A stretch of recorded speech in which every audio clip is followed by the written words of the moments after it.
अस्सलाम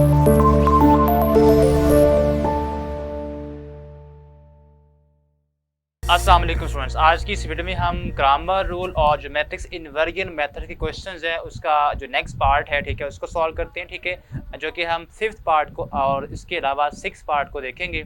स्टार्ट करते हैं इसके साथ ही।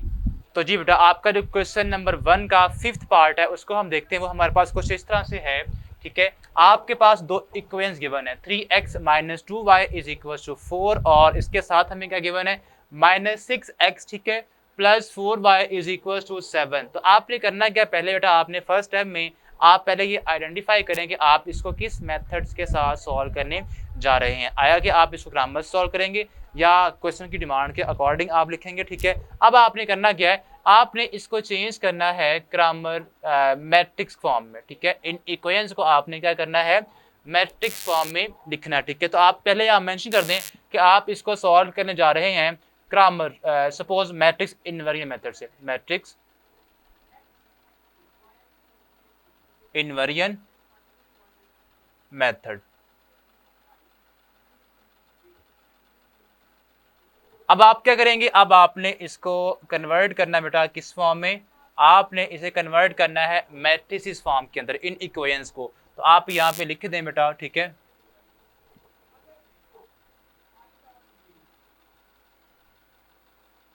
तो ये आपके पास लिखे यहाँ पे इन मैट्रिक्स फॉर्म, ठीक है, इन मैट्रिसेस फॉर्म। तो बेटा क्या करते हैं, पहले आपने एक 2x2 ऑर्डर का लिखना मैट्रिक्स, ठीक है। तो उसमें हमारे पास जो फर्स्ट कॉलम बनेगा वो बनेगा कोफिशिएंट ऑफ x, जो कि हमारे पास है 3 और -6, और जो सेकंड कॉलम बनेगा वो y के जो कोफिशिएंट्स वो आएंगे विच इज -2 एंड यहाँ पे आएगा बेटा 4। अब आपने यहाँ पे एक आपने मैट्रिक्स लिखना है जो कि कॉलम मैट्रिक्स होगा, जिसके अंदर आपके जो वेरिएबल्स इन्वॉल्व है, एक x है और एक y है, उसको आपने लिखना होगा x और y। और ये बेटा इक्वल आएगा, किसके इक्वल आएगा, जो आपके बाद इक्वल के बाद नंबर लिखे हुए हैं 4 और 7। जी बेटा, अब आपने इसको नाम देना है किसके इक्वल, ये हमारे पास इक्वल आएगा a, ये हमारे पास a है, इसको नाम देते हैं हम x का, इज इक्वल्स टू b। अब आपने क्या करना होता है, अगर आप इसको सॉल्व करने जा रहे हैं मैट्रिक्स इनवर्जन मेथड से, तो आपने क्या करना है, a को आपने इधर लाके इसका इन्वर्स लेना होगा, ठीक है। तो हमारे पास x आ जाएगा इक्वल्स टू a को जब आप इधर शिफ्ट करेंगे तो ये आ जाएगा a इनवर्स b, ठीक है बेटा। अब आप क्या करेंगे, अब आपने पहले क्या निकालना है, पहले आपने a इनवर्स निकालना है। तो उसके लिए जब भी आप कोई भी इनवर्स निकालते हैं, ठीक है, उसका फार्मूला क्या होता है, adjoint of a over a का डिटर्मिनेंट, ठीक है। तो पहले आपने क्या निकालना होगा, पहले बेटा आपने निकालना होगा a का डिटर्मिनेंट। तो a's डिटर्मिनेंट इक्वल बेटा आएगा यहाँ पे 3 -6 और यहाँ पे -2 और 4। ओके, अब इसको सॉल्व करेंगे तो ये हमारे पास आ जाएगा 4 3 12, 3 4 यहाँ पे -6 मल्टीप्लाई बाय -2। इसको आप सॉल्व करें तो ये आएगा यहाँ पे 12 -6 माइनस का है और माइनस का 2 है, दोनों साइन जब सेम हो या प्लस के हो या माइनस के हो, सेम हो, तो आपके पास आंसर प्लस में आता है। 6 2 प्लस का 12 आएगा और 12 -12 करेंगे तो आपके पास बेटा क्या हो जाएगा, ये हो जाएगा 0। तो a का जो डिटर्मिनेंट बेटा आ गया है वो आ गया 0। ओके, जब भी आपके पास a का डिटर्मिनेंट 0 आए, इट मीन्स वो हमारे पास कौन सी मैट्रिक्स है, वो हमारे पास सिंगुलर मैट्रिक्स है। तो हम यहाँ पे लिखेंगे as a's determinant equals to 0, ठीक है। सो सॉल्यूशन डज नॉट एग्जिस्ट, ठीक है, सॉल्यूशन डज नॉट एग्जिस्ट। अगर बेटा आपका जब भी a का जो डिटर्मिनेंट है इक्वल आ जाए 0 के, तो आपका जो सॉल्यूशन है x और y की जो वैल्यूज है पॉसिबल नहीं होती, आपने इसको फर्दर सॉल्व नहीं करना, आपने जस्ट ये स्टेटमेंट देके इसको यहीं पे स्टॉप कर देना, ठीक है। भले आप ग्रामर से सॉल्व करें या आप मैट्रिक्स इनवर्जन मेथड से सॉल्व करें, ठीक है। अगर आपका जो ए मैट्रिक्स है उसका डिटर्मिनेंट इक्वल आ जाए 0 के, तो आपने उसका जो सॉल्यूशन है उसको डज नॉट एग्जिस्ट करवा देना है, और वो ऑटोमेटिक होगा क्या कि उसका सॉल्यूशन आएगा ही नहीं। तो आप क्या लिखेंगे, as a determinant equal to 0 so solution does not exist. ये था आपका क्वेश्चन नंबर 5th पार्ट, ठीक है। अब इसके जो 6th पार्ट है उसको हम देखते हैं। इस वीडियो में हम क्वेश्चन नंबर 1 का 6th पार्ट सॉल्व करेंगे, बोथ मैट्रिक्स इनवर्जन मेथड से भी और क्रैमर रूल से भी। तो स्टार्ट करते हैं। तो जी बेटा, आपके पास कुछ इस तरह से ये हमें गिवन है मैट्रिसेस, ठीक है। आपको 4x + y = 9 ये आपके पास फर्स्ट है, -3x - y = -5 ये आपको सेकंड इक्वेशन गिवन है, ठीक है। अब आपने करना क्या, पहले आपने लिखना है इसको मैट्रिक्स फॉर्म के अंदर, ठीक है, जो कि हमारे पास क्या आएंगी, आपके पास एक मैट्रिक्स आएगा, ठीक है, जिसका फर्स्ट कॉलम बनेगा coefficient of x 4 and -3 4 and -3। इसके बाद आपका जो सेकंड कॉलम इसका है वो बनेगा कोएफिशिएंट ऑफ y, जो क्या यहाँ पे प्लस का 1 है, यहाँ पे माइनस का 1 है, तो यहाँ पे आपके पास कोई नंबर नहीं होगा तो 1 उसको हम काउंट करेंगे उसका कोएफिशिएंट, ठीक है। तो यहाँ पे प्लस का 1 और यहाँ पे -1 आ जाएगा, ठीक है। अब उसके बाद यहाँ पे आपने जो वेरिएबल्स इन्वॉल्व होते हैं वो लिखने होते हैं x y, और यहाँ पे equals to this number 9 and -5। उसके बाद आपने इसको नाम देना है x का a का सॉरी, और ये x और ये इक्वल है b का। हमने इसको नाम दिया a का, ये x और ये हमारे पास b के इक्वल है। अब आपने करना है कि आपने फाइंड करनी है वैल्यू x की, तो आप a को इस साइड पे शिफ्ट कर दें, ठीक है। तो इधर आके a का इनवर्स बन जाएगा, ठीक है, इनटू b। अब आपने इसको नाम दिया इक्वेशन नंबर 1 का।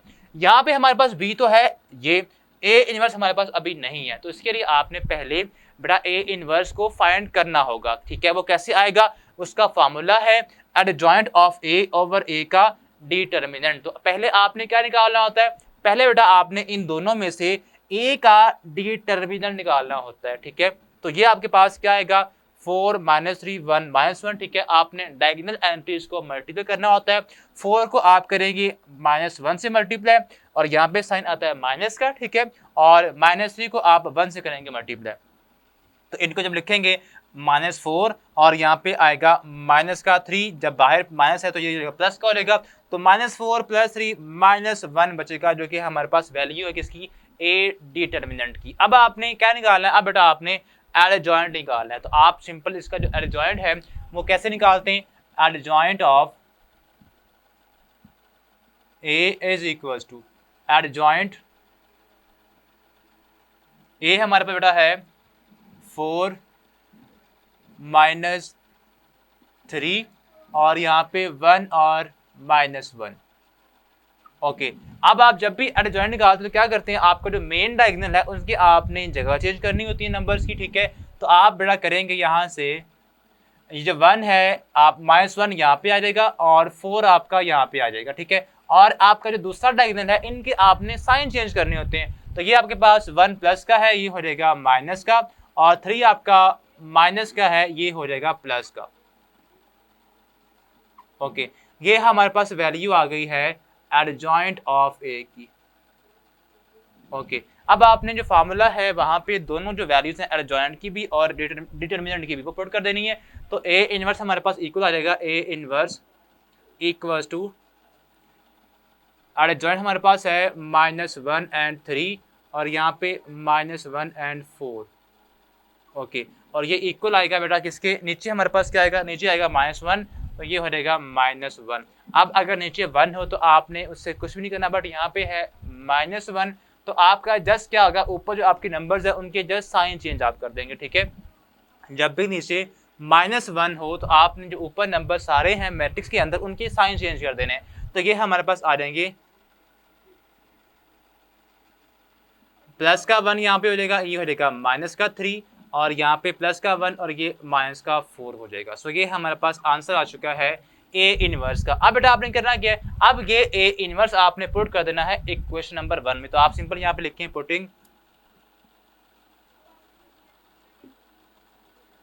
Putting A inverse in equation number 1। अब आपके पास वो क्या है, वो आपके पास x है is equals to A inverse. A inverse हमारे पास की वैल्यू है, ये मैट्रिक्स फॉर्म में आई है, जो कि हमारे पास है 1 - 3 1 एंड -4। ओके, अब इसके बाद b को मल्टीप्लाई करेंगे। अब b हमारे पास है 9 एंड -5, तो यहाँ पे आएगा 9 और यहाँ पे है -5। ओके, अब बेटा आपने करना क्या, अब आपने यहाँ पे सिंपल आपके पास जो मैट्रिक्स हैं इन दोनों को आप करेंगे मल्टीप्लाई, ठीक है। तो ये हमारे पास बनेगा 1 9 से मल्टीप्लाई होगा, 1 मल्टीप्लाई बाय 9, ठीक है, प्लस करेंगे। अब ये 1 होगा -5 से मल्टीप्लाई। ओके, इसके बाद -3 को आप करेंगे 9 से मल्टीप्लाई, ठीक है। सेकंड रो को अब आपने कॉलम से करना मल्टीप्लाई, फर्स्ट एलिमेंट फर्स्ट के साथ मल्टीप्लाई होगा, प्लस -4 -5 सा। ओके, अब आप इसको जस्ट सिंप्लीफाई कर लें, ये हमारे पास आ जाएगा बेटा equal to x is equal to 9 -5, ठीक है। यहाँ पे आएगा 9 -5 और यहाँ से आएगा 9 3 27 माइनस का, ठीक है, -27 और प्लस यहाँ पे आएगा प्लस का 20। सो x हमारे पे बेटा आ जाएगा इक्वल 4 एंड यहाँ पे -7। अब x किसके इक्वल था, x हमारे पास इक्वल था कॉलम मैट्रिक्स के, जो कि x और y उसकी एंट्रीज हैं, ठीक है। तो यहाँ पे हम लिखेंगे x और y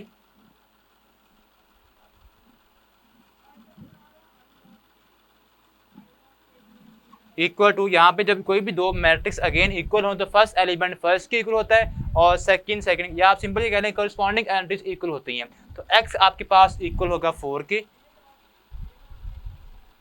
और y बड़ा इक्वल होगा -7 के। तो इस तरह आपने x और y की वैल्यू फाइंड करना थी, जो कि हमने फाइंड कर लिया। अब आपने, ये था इसका मैट्रिक्स इनवेरिएंट मेथड। अब आपने इसको सॉल्व करना है बाय यूजिंग क्रैमर रूल। अब हम इसको इसके साथ सॉल्व करते हैं। तो जी बेटा, अब हम इसी क्वेश्चन को सॉल्व करेंगे with the help of Cramer rule. तो इसके लिए आपने यहाँ तक तो आपका सेम वही आएगा, ठीक है, मेथड। अब आपने इसके बाद क्या निकालना होता है, a का डिटर्मिनेंट, ठीक है। तो वो आपने देखा होगा, पहले हमने निकाला, वो आया था -1। तो ये हमारे पास एज डिटर्मिनेंट आ चुके हैं, ठीक है। अब इसके बाद आपने क्या निकालना होता है, अब बेटा आपने ax निकालना होता है। ax क्या होता है, ax बेटा आपका क्या होता है कि आपने जो आपका x वाला कॉलम है, जो आपका फर्स्ट कॉलम है, उसको आपने रिप्लेस करना होता है b मैट्रिक्स वाले कॉलम के साथ। तो 9 और 5 आपका आ जाएगा यहाँ पे 9 -5 और आपका जो सेकंड कॉलम है वो आपका वैसे का वैसे ही आता है। अब आपने इसका लेना है डिटर्मिनेंट, ठीक है। तो ये हमारे पास आएगा ax का डिटर्मिनेंट इक्वल्स टू 9 -5 1 एंड -1। तो ये हमारे पास बेटा आ जाएगा। सो ax का डिटर्मिनेंट इक्वल आएगा बेटा यहाँ से 9 1 ज़ा 9 को आप मल्टीप्लाई करेंगे किसके साथ, -1 के साथ, माइनस, और आपने करना है -5 को 1 के साथ मल्टीप्लाई, ये आ जाएगा -5 मल्टीप्लाई बाय 1। तो ये बेटा बनेगा हमारे पास -9 + 5 इक्वल्स टू -4, ठीक है। तो ax का जो डिटर्मिनेंट है वो आ चुका है -4, ठीक है। अब आपने ay निकालना है। ay का तरीका हमारे पास क्या है बेटा, ay होता है मैट्रिक्स फॉर्म में, ठीक है। अब आपने जो आपका y वाला कॉलम है, जो आपका सेकंड कॉलम है, उसको आपने रिप्लेस करना है इस वाले को, किसके साथ, 9 और -5 के साथ। ये आपका वैसे का वैसे ही आएगा। सो 4 -3 आपका वैसे ही आ जाएगा और जो आपका सेकंड कॉलम है इसकी जगह पे अब 9 और 5 आप लिख देंगे, 9 और -5। अब आपने इसका भी लेना है डिटर्मिनेंट। तो ये बेटा बन जाएगा 4 -3 9 एंड -5, ठीक है। अब इसको आप सॉल्व करेंगे तो ये हमारे पास बनेगा 4 5 ज़ा 20 माइनस का, ठीक है, यहाँ पे आएगा साइन माइनस का, 9 3 ज़ा 27 माइनस का। सो ये बेटा बनेगा हमारे पास -20 + 27, तो यहाँ पे आंसर आ जाएगा प्लस का 7। सो ए वाई का जो डिटर्मिनेंट हमारे पास आ चुका है वो है +7। अब आपने जो फाइनल एक्स और वाई का फार्मूला है वो लगाना है, ठीक है। एक्स हमारे पास इक्वल होता है x is equal to A x का डिटर्मिनेंट, ठीक है, ओवर ए का डिटर्मिनेंट, जो कि हमारे पास बनेगा x is equal to A x का डिटर्मिनेंट हमारे पास क्या बेटा आया था, वो हमने निकाला है -4, ठीक है, -4 ओवर ए का जो डिटर्मिनेंट है वो है -1 के इक्वल, -1। जब आप इनको डिवाइड करेंगे तो यहाँ पे आएगा +4, ठीक है। तो x की वैल्यू आपकी सेम वही आएगा जो हमने इनवर्स मेथड से निकाली थी, ठीक है। अब आपने निकालनी है y की वैल्यू, तो y हमारे पास इक्वल बेटा आएगा y is equal to A y का डिटर्मिनेंट ओवर ए का डिटर्मिनेंट, ठीक है। तो y हमारे पास इक्वल आएगा ए वाई हमारे पास बेटा इक्वल है 7 के, ठीक है। तो 7 over -1, so y is equal to -7। तो ये आप देख सकते हैं कि आपके पास दोनों तरीकों से आंसर क्या आता है, दोनों तरीकों से, दोनों मेथड से आपका आंसर सेम ही आता। तो ये था आपका इन्वर्जन मेथड, मैट्रिक्स, ठीक है, और क्रामर रूल। अब आपने जिसकी फर्स्ट क्वेश्चन नंबर 1 है उसके सारे पार्ट बेटा आप खुद करेंगे, ठीक है। सेम आपका सेम वही मेथड्स हैं जो हमने अभी डिस्कस कर लिए हैं। अब इसका जो सेकंड क्वेश्चन है, ठीक है, और उनको हम सॉल्व करेंगे नेक्स्ट वीडियो में। तब तक के लिए अल्लाह हाफ़िज़।